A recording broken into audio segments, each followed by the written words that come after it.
होली की आत्मा।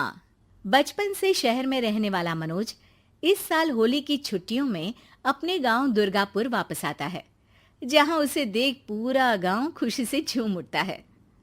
जब गया था तब इतना सा था और अब देखो कितना बड़ा हो गया है। हाँ सरपंच जी, जब मैं गया था तब आप भी बहुत जवान थे और अब देखो कितने बूढ़े हो गए हैं आप। चलो चलो बढ़िया है। बच्चा घर वापस आ गया। इसी खुशी में आज रात पार्टी होगी। क्या बात है, गांव में भी पार्टियां होने लगी। वैसे अगर पार्टी की बात है तो आज क्यों सीधा होली पार्टी करते हैं। होली पार्टी की बात सुन चहल पहल में अचानक सन्नाटा छा जाता है, जिसे देख मनोज को कुछ अजीब लगता है, लेकिन तभी सरपंच बात पलट देता है। अब बहुत देर हो गई, चलो सब अपने घर चलो, पार्टी के बारे में कल सोचेंगे। मनोज भी मम्मी पापा के साथ घर आ जाता है, पर होली पार्टी और उस पर पूरे गांव की खामोशी वाली बात अभी तक उसके जहन से निकलती नहीं। पापा, होली पार्टी की बात पर सब चुप क्यों हो गए थे? अरे होगी उनकी कोई अपनी बात। मुझे गांव की पंचायत ही थोड़ी पता है। थक गया हूँ, चलो सो जाते हैं, कल बात करते हैं। पापा की बात मानते हुए मनोज भी सोने चला जाता है। आज तो छुपा लिया, लेकिन हफ्ते बाद जब होली का दिन आएगा तब इसे कैसे रोकोगे? अगली सुबह सूरज के साथ ही मनोज भी गांव घूमने निकल जाता है, जिस पर रास्ते में उसे अपनी ही उम्र के कुछ लड़के भी मिलते हैं, जिनसे दोस्ती कर अब वो उनके साथ घूमने लगता है। इसी तरह कुछ दिन बीत जाते हैं और होली नजदीक आने लगती है। दोस्तों, होली में 4 दिन ही बचे हैं, पर गांव में उसकी कोई तैयारियां क्यों नहीं दिख रही? क्योंकि यहाँ होली नहीं मनाई जाती। अरे पर ऐसा क्यों? वो राजा भूषण। अरे तुम 4 दिन के लिए आए हो, क्या इतना सोच रहे हो? चलो कुछ खाने चलते हैं। इसी के साथ एक बार फिर होली की बात को टलते हुए देख मनोज को शक होने लगता है। वो घर पहुंचते ही इंटरनेट पर अपने गांव और राजा भूषण के बारे में जानकारी निकालने लगता है। क्या? मुझे आज तक ये नहीं पता था। ऐसा कैसे? किसी ने मुझे कुछ बताया क्यों नहीं?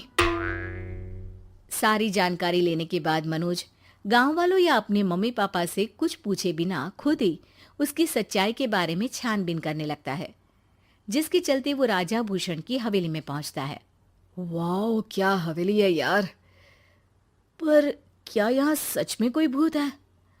हेलो भूत जी, कोई है क्या?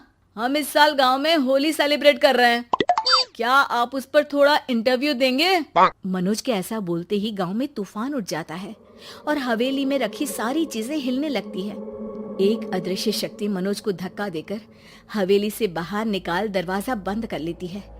ये सब देख मनोज हैरान रह जाता है। क्या अभी मुझे हवा ने धक्का देकर बाहर निकाल दिया?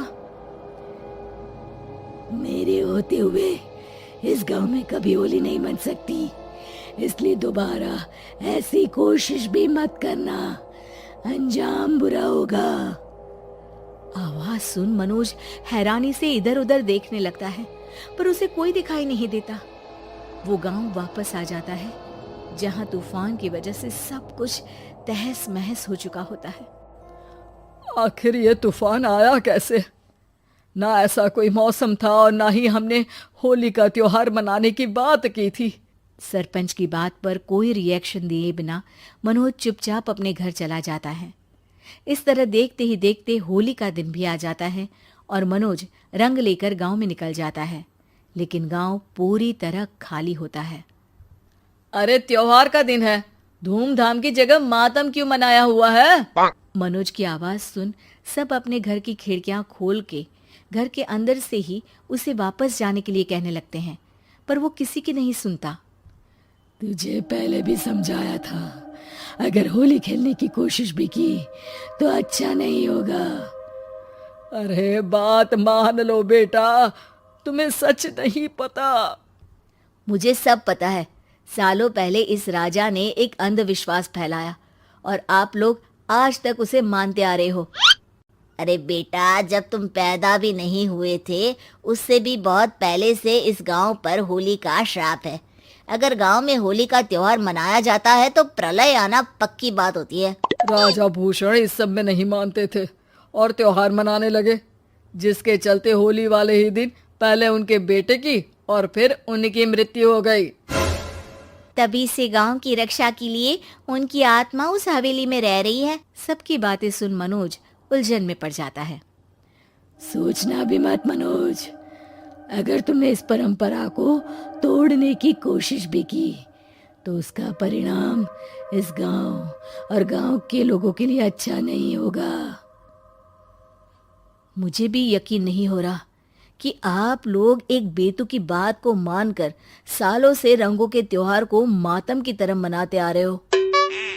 मनोज किसी की कोई बात ना मानते हुए पूरे गांव में रंग बिखेर देता है, जिसके तुरंत बाद वहां तूफान के साथ बिजलियां गरजने लगती है।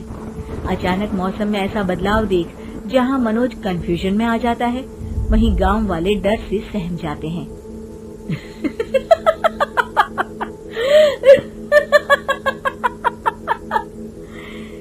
इस लड़के ने हमारे जैसे सिर्फ अपने स्वार्थ के लिए नहीं बल्कि पूरे गांव की खुशियों के लिए यहाँ होली मनाई है, जिस वजह से अब इस गांव पर होली का श्राप टूटता है।